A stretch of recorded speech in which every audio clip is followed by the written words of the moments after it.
to get to the start line. Mm-hmm. And what's the process? You need to break it down if you're going to try and do 1,000 over whatever. Yep. 10 days. You've got mileage that you're trying to hit per day. Mm-hmm. Talk me through what a typical day was like once the races came around. Yeah, so the goal, I actually got injured prior to the start. I got 8 weeks out and I had a bit of a shin overload because I guess probably overdid a little bit. The strength was up, but the Ks, I was trying to hit 200K a week roughly with 3 big strength training days.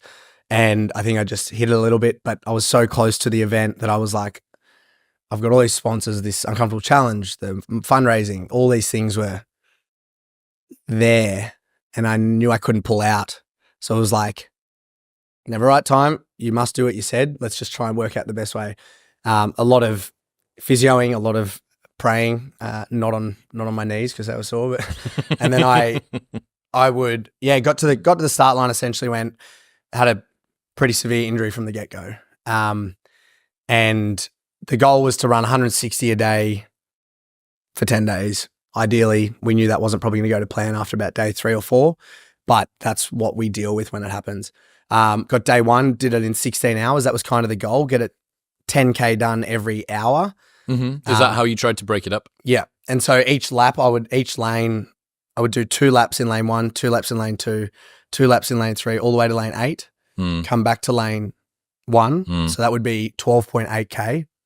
Oh, because you accumulate a little bit more distance by going out to the edge, and it keeps variety, which probably mentally. Exactly. Yeah. Because just doing 4,000 laps of lane 1 is like almost completely unachievable in my mind, where like lane 1 twice, lane 2 twice, lane 3 twice. Oh, yeah, whatever. Really 500 laps of each 8 or whatever. Yeah. So how funny. it was like, that was a master lap. So 2 laps lane 1, 2 laps lane 2, all the way to lane 8. And then back down again. So that was 1 master lap. I had to do 125 master laps. I know this sounds weird. Much more consumable. Yes. I know this sounds funny. Did you have a favorite lane as you were running? Yeah. Was the one that you looked forward to? Lane 4 on the way out. Yeah. On the way back home, like after You like that? 3/4 of the way. Why? So it was like lane 4 on the way at the start wasn't good because you still had, and like the tiny little bit of distance each lane further out adds up.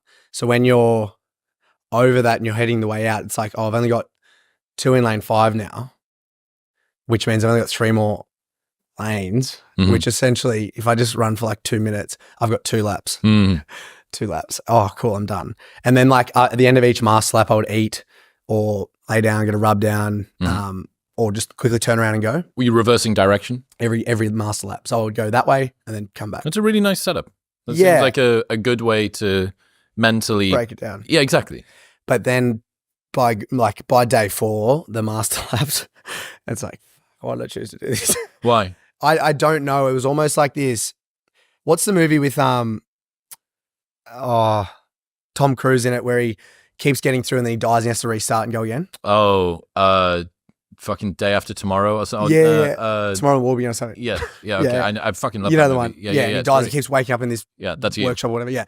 So I would like finish a master lap and I'm so exhausted. Like after day 3, day 2 was 20 hours. Day 3 was 21 hours of running. And then and to keep the record, I was like, right, I've got to shift that to 12 hours running, 2 hours resting, 2 hours sleeping. And in that 2 hours resting, I was still getting in the shower, eating.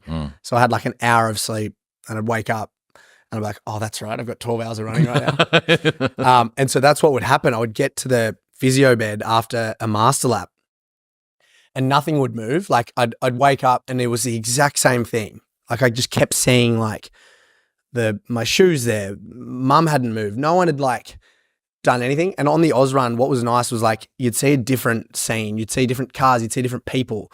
But here it was like I'd wake up, I'd see a blue track. I'd see like the physio table where it was, the food hasn't moved. And I'm like, I'm in a fucking loop here. What is happening? Like, yeah, you are. I was like, how do I get out of this? And it's like the only way out is through. Like the only way out is to get this thing done. And the only way to get this thing done is to put one foot in front of the other.